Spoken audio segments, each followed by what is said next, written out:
Many brands try to run as many ads as possible to scale their brand, whereas in reality you can 2 to 3x your whole business with just one strong winning ad. So in this video I will explain 4 main components of such an ad so you can create it yourself. My name is William and I've generated over 10 million in sales for 7 and 8 figure e-commerce brands with performance creatives and meta ad systems. With that having said, let's get straight into the video. So the first component is that it blends in with organic content. You have to understand that when people are on social media, they are not there to watch ads and buy your stuff. They are there to get entertained and to watch organic content and just chill. So what you certainly don't want to do is to make an ad that goes like buy this or buy that. You can pitch your offer if it's a middle of funnel or bottom of funnel ad, but if you want to make an ad that grows your business, and this is what we want to do, you want to blend in with organic content. People shouldn't be able to tell the difference between an organic post and your ad until you pitch the product in the ad. So you want to start off with a relatable problem or with a relatable frustration that people have with a certain product. The exact messaging depends on the marketing awareness level, and then slowly go into the solution and pitching the product. If you do that, you will see much higher engagement,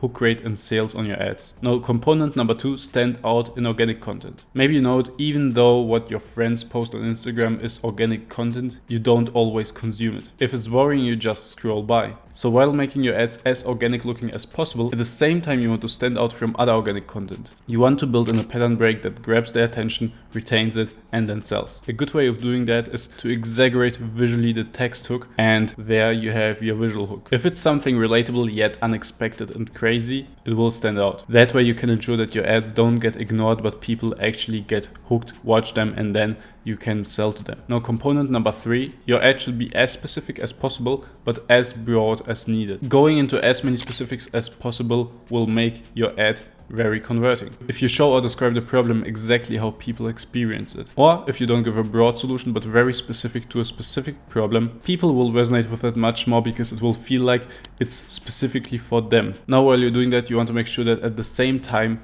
while it feels very specific, it is actually as broad as possible. Because what happens if your ad is very niche and specific? It will perform very well for a certain small, very specific audience, but you won't be able to scale beyond that audience. So if you want to make sure that your ad can take a lot of budget and scale, it also has to have a mass appeal. Now, component number 4, target with a creative. This is something that a lot of brands are getting wrong these days because all those Facebook gurus on YouTube just say, okay, just go broad. Just don't set any targeting settings at all and you're good. Well, this is just half of the truth, because while setting no specific audiences in the ads manager is very effective, you still have to target somehow. And this is where targeting with the creative comes into play. Just imagine your ad is like an organic post. You want to make sure that based on the visuals and based on the text hook, your ideal audience gets hooked, but nobody else. Because that way you're showing the algorithm exactly who's interacting with the ad, who the ad is for, and the algorithm will optimize towards this specific audience. Now, if you set no specific targeting settings in the ads manager, but also don't target with the creative and make it just